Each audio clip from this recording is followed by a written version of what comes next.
J.D. Vance just found out that elections have consequences. And in this breaking story, when you conduct yourself like a 15-year-old punk boy to a girl in high school, it really has consequences. And what our political landscape became in 2024, similar to but different from 2016, sounds to me like a high school punk student having a whiny, crying baby attitude towards running for the second highest office in the land. And J.D. Vance, that former Democrat who suddenly found Donald Trump and calls him a god.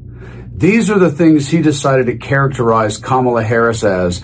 Before I show you this breaking story in just a few seconds, take a look at this. That Kamala Harris's VP nominee lied about his military service. I think that our veterans care a lot more about that. And the other thing our veterans care a lot more about is that 3 years ago, 13 brave, innocent Americans died, and they died because Kamala Harris refused to do her job, and there hasn't been a single investigation or a single firing. I don't, look, sometimes mistakes happen.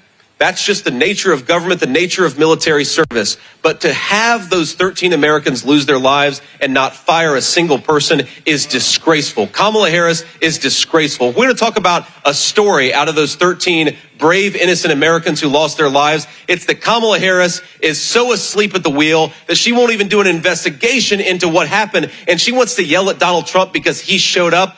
She can... Now just stop for a millisecond and think about it.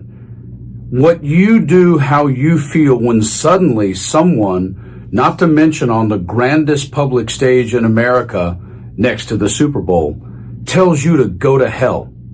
What would be your reaction? And then he went on to say this. She can go to hell. While we're not garbage for thinking that Kamala Harris has done a bad job, I think in a couple days the voters in New Hampshire are going to take out the trash in Washington, D.C., and that person's name is Kamala Harris. Just stop right now in your tracks.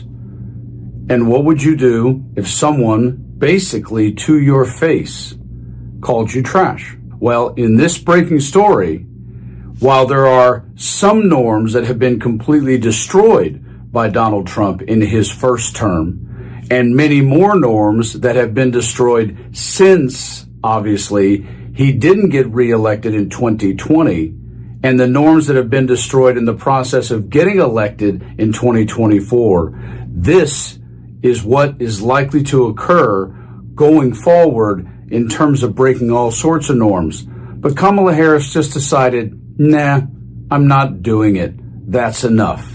Take a look. The incoming Vance family, two sources familiar with J.D. Vance's plans told CNN, who noted he has not received an invitation to the residence from its current occupant, Vice President Kamala Harris.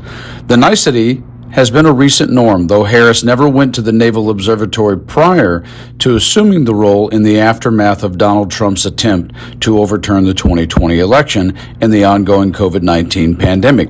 This time, it may not be the not-so-unexpected outcome of a particularly brutal campaign which featured Vance referring to Harris as trash during a November rally. She was also repeatedly attacked by Vance and Trump about her racial identity. Harris and Vance have not spoken since the November 2024 presidential election, a Vance advisor told CNN, though Harris did call President-elect Trump after the election to concede the race. CBS News first reported the lack of the invite. More than 8 years ago, in November 2016, then Vice President Joe Biden met with then Vice President-elect Mike Pence at the Naval Observatory. 8 years before that, in 2008, then Vice President Dick Cheney welcomed Biden to the Vice President's residence. Cheney's office said that at that time, the two spent nearly an hour there. The Vice President's official residence is located on the grounds of the U.S. Naval Observatory a couple of miles from the White House.